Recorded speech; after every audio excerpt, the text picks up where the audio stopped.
Welcome to A Slice with Dice, a place for honest conversations about the realities of education. I'm Corey Alderdice, Executive Director of the Arkansas School for Mathematics, Sciences, and the Arts. I've spent nearly 2 decades navigating the joys, challenges, and unexpected moments that come with leading schools. Each week, I'll share what works, what doesn't, and everything in between when it comes to igniting the full potential of our communities. I'm excited to share this journey with you, so let's get started. We're diving into a topic that can sound intimidating: why highly selective colleges sometimes reject perfectly capable students. Now, even though there are many factors at play, there are a few easy-to-spot reasons that might lead an admissions officer to pass on your application. So my goal this week is to walk you through these reasons so that you can understand what might be happening behind the scenes. And by the end of the episode, I hope you'll have a clearer sense of how colleges think and what you can do to position yourself more effectively. So imagine the scenario as so many seniors are right now. You've dedicated years to rigorous classes, or maybe not so rigorous, put together a mountain of extracurriculars, and spent countless hours writing essays. You hit submit on your application, cross your fingers, and you get a rejection. It feels personal, like a punch to the gut. But it's important to remember that a lot of college rejections are not solely about you as an individual. Sometimes it comes down to institutional priorities or circumstances beyond your control. So let's dive into a few of those possibilities. First, there's the matter of your geographic region. Many colleges strive for a diverse class that spans across different cities, states, even countries. And while they won't likely say there's a strict quota for each region, there is an informal awareness of how many students they want from certain places. If you live in a large, highly competitive area, perhaps a big city known for its strong public or private schools, then you could be up against a flood of other qualified applicants with very similar profiles. It becomes a numbers game more than anything else. Now, that doesn't mean you're automatically at a disadvantage. It just means you'll need to stand out in other ways. Colleges sometimes need to shape their class in such a way that includes a balance of different perspectives, so being from a crowded area is no reason to give up. Instead, consider how you can differentiate yourself through your unique experiences, your personal story, or even the local involvements that highlight your leadership in that region. Next, let's talk about course rigor. Selective colleges expect that their admitted students will have a strong track record of academic challenges. So if you're not taking the hardest courses available in your high school, or at least something close to the top level that your high school offers, well, that can be a quick red flag. Colleges want to see that you've pushed yourself. They look closely at your GPA, of course, but even more carefully at the context. For instance, a 3.8 GPA might look fantastic at face, but if you've been taking mostly easy electives without advanced classes in core subjects, an admissions officer may question whether you're ready for the difficulty of college coursework. Now, on the flip side, if your school offers only a handful of advanced courses and you've taken them all, a 3.5 GPA might be far more impressive than the 3.8 from a less demanding schedule. It's all about rigor in context.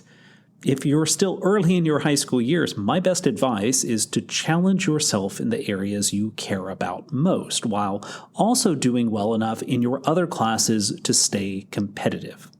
Colleges love to see curiosity and drive. Moving on to the concept of the ideal candidate profile, sometimes shortened to ICP. Each college has a sense of the kind of student body they want to shape.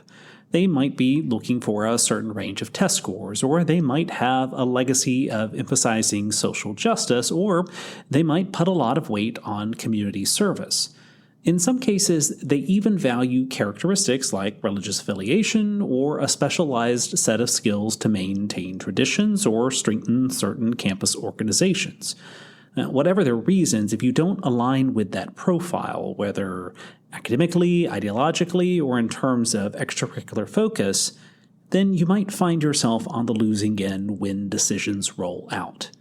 And again, this isn't a statement about your worth. It's simply that different schools prioritize different elements in an application. This is why self-awareness and thorough research is so important when you're building your college list. Before applying, take a deep look at what the school values, where it places its emphasis, and how your experiences might map onto that. Then, make sure you're highlighting the parts of your background and achievements that resonate with those priorities. Now, another factor that often comes into play is the presence or absence, in this case, of a hook. When people talk about a hooked applicant, they're typically referring to something that gives a particular student an extra nudge in admissions. Maybe they're a first-generation college student, or they come from an underrepresented background, or perhaps they're a recruited athlete or have world-class talent. It can also be something like being a legacy applicant if you have a family member who graduated from that institution. You see, hooks are not always about raw talent or family connections. They can also be certain personal circumstances or achievements that colleges find compelling. The truth is, even if you're a great student, if you're unhooked, meaning you're not ticking any of those special boxes, it can be tougher for the admissions committee to make a case for you. That doesn't mean it's impossible to get in. Plenty of unhooked applicants are accepted to top schools every year. But having no hook means you need to shine in other areas. Your essays, letters of recommendation, and extracurriculars need to tell a story that's both unique and compelling, so the admissions team can really picture you filling a valuable role in their campus community. And lastly, there's the notion of whether you truly fit the major you're listing on your application. If you say you want to be an engineering major, but your entire profile is steeped in arts and creative writing with no real math or science extracurriculars, that could be a red flag. Admissions officers are well aware that many students end up switching majors once they do get to campus, but they still like to see a coherent narrative. So if you're applying as a prospective STEM student, it helps to show some evidence of your interest in science, technology, engineering, or math. Now, this doesn't necessarily mean you need to have won a robotics championship or done groundbreaking research. It can be as simple as participating in math club or tutoring younger students in biology or maybe working on a personal coding project.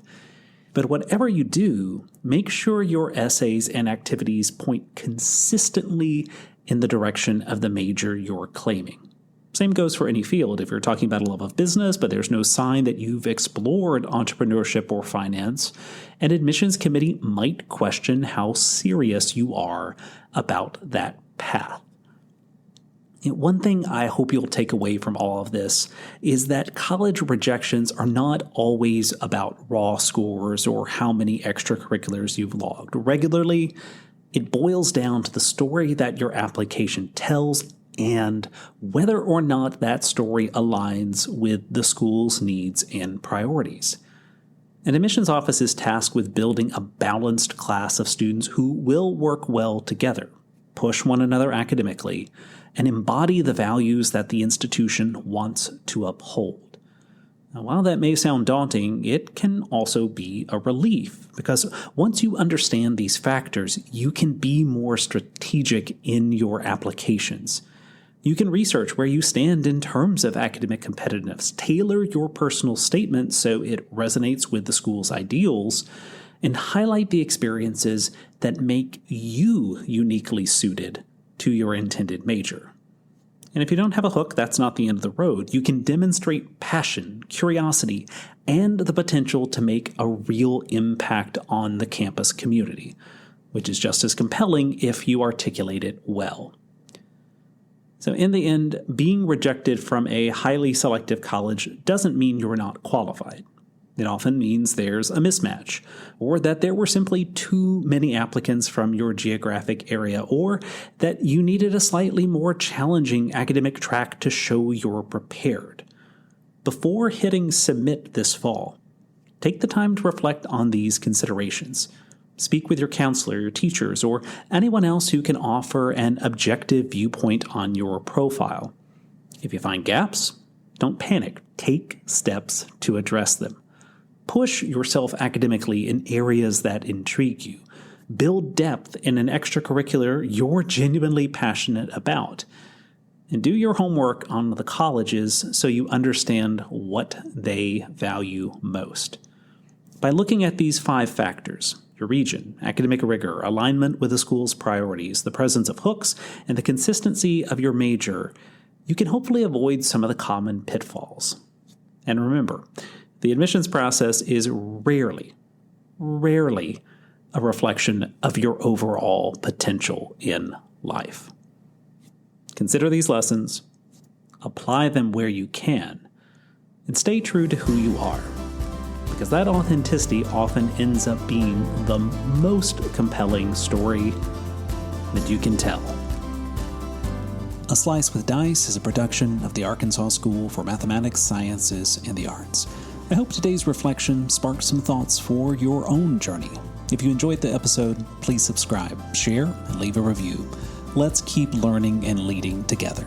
Until next time, keep striving for growth and excellence. Thanks for tuning in.